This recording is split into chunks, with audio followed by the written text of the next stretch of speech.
Hello there, today I'm going to be taking a retrospective look back at a reissue of a vintage toy with K-9 from the Beast Wars line. Now this is a rather obscure character because, basically never made him again and he's essentially been forgotten since 1999, but hey!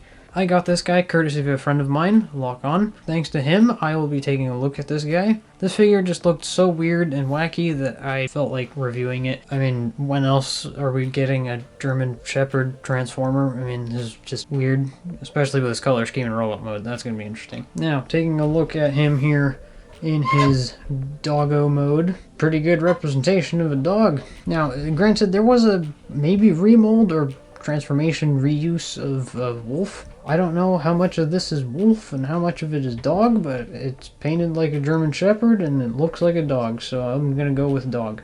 I dig the tail swoop on this. It's got a very nice curvature to it. The sculpt of the fur is very nice. There's some nice musculature along the back of the dog here, and the paintwork is surprisingly okay, even though it's kind of obvious that they just sprayed it down like this. Nice fade here in between the yellows and the blacks.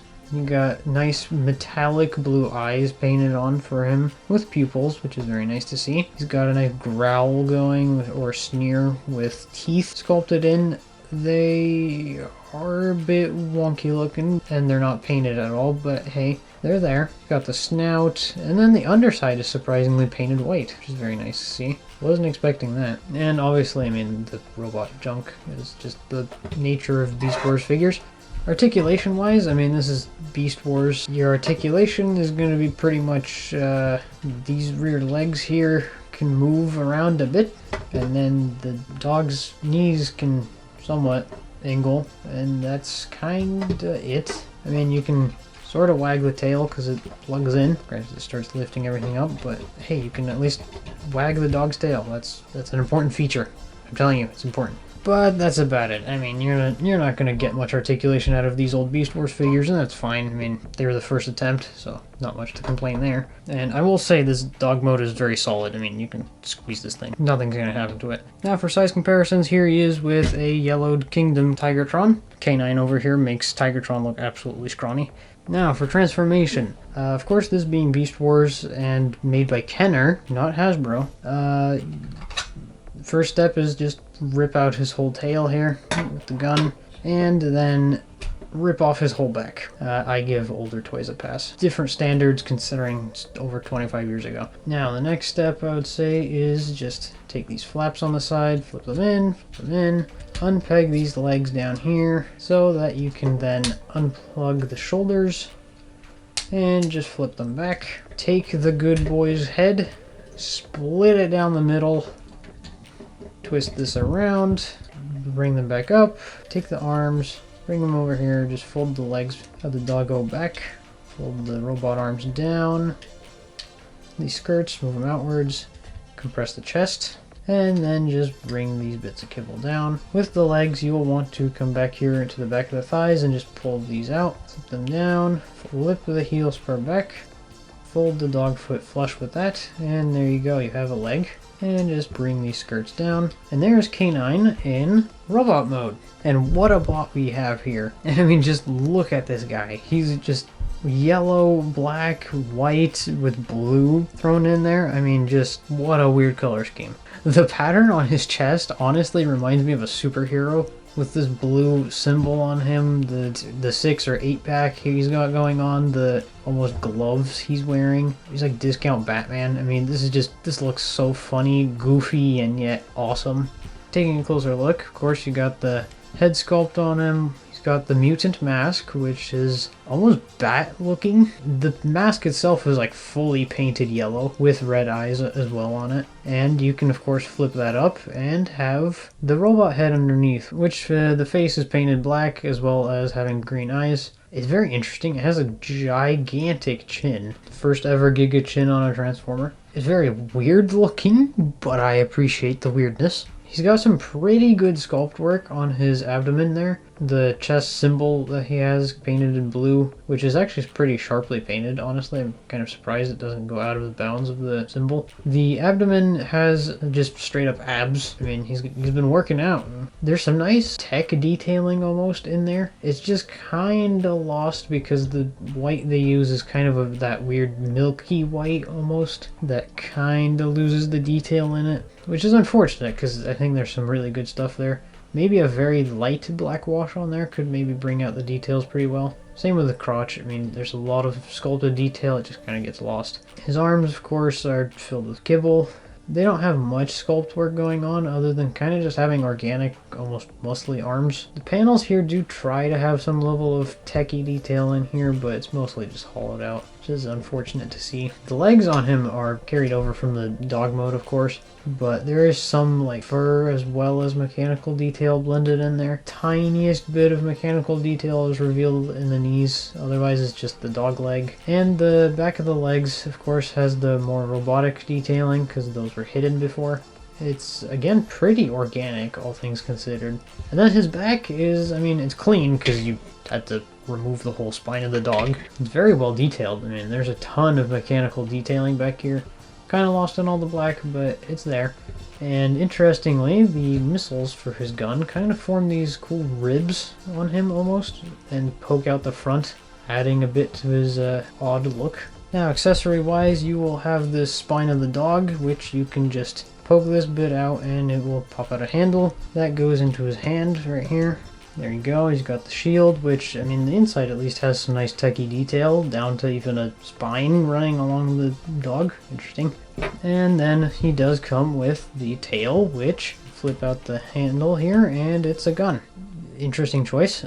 This does have a spring-loaded shooter in it, but that one you can just take and plug into his other arm here. And there you go, he's now wielding the spine and tail as weapons. And the gun, you can pop these out of his back, because these are missiles. And, of course, that does leave the unfortunate gaps in his chest. Very unfortunate, but oh well. And these missiles, of course, can just go into this launcher. Now, because this is a reissue, the spring doesn't exactly fire the farthest. I mean, yeah, it's pretty pathetic. So I would just leave those inside of his chest. And optionally, you can just take the spine of the dog and with these two ports, just put it back onto his back, and it does hold. I mean, it unfortunately, of course, just causes the backpack to hang here, but it's not all that bad, considering it reduces the parts forming, and you don't have a giant shield just off to the side, so I appreciate that.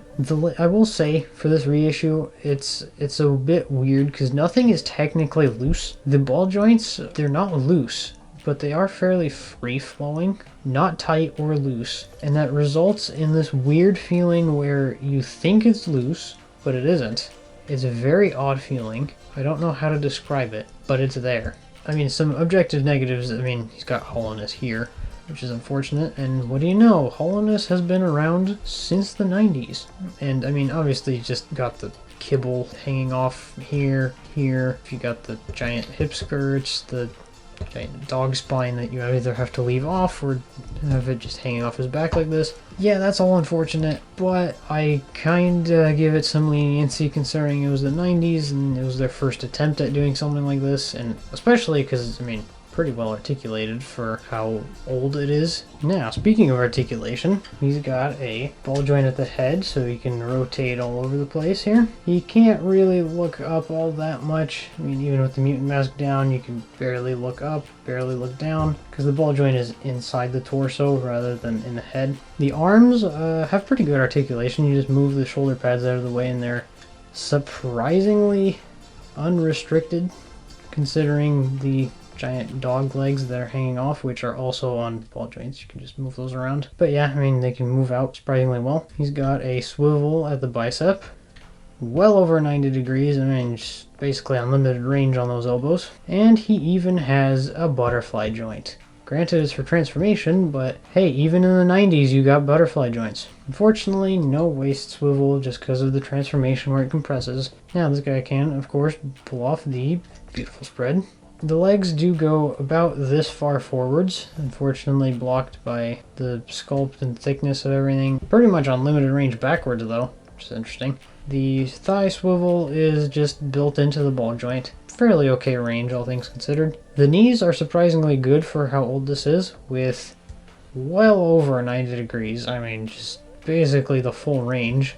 Very, very good range for the 90s, honestly. And the feet you can just tilt downwards, and the heel moves around, but there is no ankle tilt because, I mean, it's from the 90s, they weren't exactly doing that. Overall, this is pretty well articulated. Honestly, this kind of has more articulation than some modern figures. And for size comparisons, here he is with the horribly yellowed Kingdom Tigatron. I will never forgive them for ruining this great mold by making it horribly yellow. Now, overall, do I recommend this figure? Highly. If you can find one out and about, either the original or this new reissue, I say go get it. His plastic quality, pretty darn good. It's actually very, very solid. I'm kind of surprised. Painting. He's actually got tons of paint. Honestly, surprisingly, basically the whole dog is almost covered in paint. I mean, his color scheme, very wacky, but cool. The design, again, he almost looks like a superhero. Honestly, I recommend him just for that. Is he a good figure technically? Debatable. He's very clunky. He's got tons of kibble. Articulation's passable. It's his upper half is very good, just the lower half is very limited. But I'd say he's very fun. For how weird he is, he makes up for it in his weird color scheme and just the weird design choices they made for him that he's just fun. I recommend him just for the fun factor. He's not boring. He's not like technically perfect, but just a generic robot. He's not bad. He's not ugly necessarily. He's just strange in the best possible ways. Again, thank you to Lock On, and thank you for watching this video. Please feel free to comment, like, and subscribe, all that fun stuff. And please feel free to follow me on Instagram, where I will be taking pictures of figures, either before I review them or just for the fun of it. But thank you for watching this video, and have a good day.